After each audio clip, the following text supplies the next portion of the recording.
Pernah nggak sih Anda ngerasa hari itu sial banget?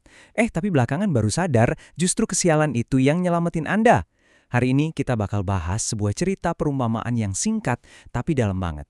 Yang bisa jadi bikin kita mikir ulang soal apa itu kemalangan. Yuk kita mulai. Coba deh, bayangin kita lagi ada di dalam kereta ini. Lihat keluar jendela, yang kelihatan cuma hamparan salju putih sejauh mata memandang. Di dalam gerbong, rasanya anget, kontras banget sama dinginnya di luar. Cuma ada suara deru kereta yang bikin tenang. Kelihatannya sih perjalanannya bakal damai-damai aja ya, setidaknya untuk saat ini. Oke, kita masuk ke bagian pertama, perjalanan di musim salju.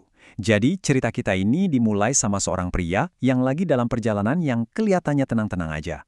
Dia sama sekali nggak sadar kalau takdirnya sebentar lagi bakal berubah total, cuma gara-gara satu kejadian yang super sepele.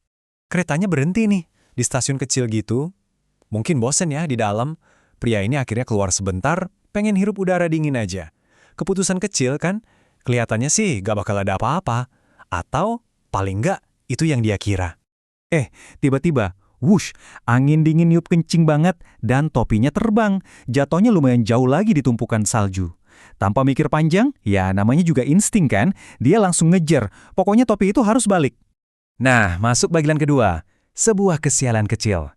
Dan disinilah semuanya dimulai. Satu masalah sepele yang ternyata jadi pemicu bencana yang jauh lebih gede. Dia langsung lali, nerobos salju tebal itu.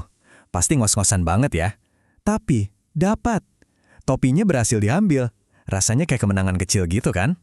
Sayangnya, kemenangan ini harganya mahal banget. Tapi, pas banget dia balik badan, jantungnya langsung dek. Dia dengar suara yang paling dia takutin saat itu. Suara mesin kereta yang mulai jalan, ninggalin dia. Wah, dia teriak-teriak, lari sekencang-kencangnya, tapi ya apa daya, saljunya tebel banget, kayak nahan dia gitu. Keretanya makin lama makin kecil, jadi titik hitam, terus hilang. Tinggallah dia sendirian di tengah hamparan salju yang sunyi senyap dan dingin banget. Coba bayangin deh gimana putus asanya dia. Dia pasti nyalain nasibnya, nyalain angin, nyalain topinya, semua barang-barangnya, kopernya ada di kereta itu. Semua rencananya sekarang kayak lenyap gitu aja. Yang sisa cuma rasa marah, kesel, dan dingin yang rasanya nusuk sampai ke tulang. Lanjut ke bagian 3, berita mengejutkan.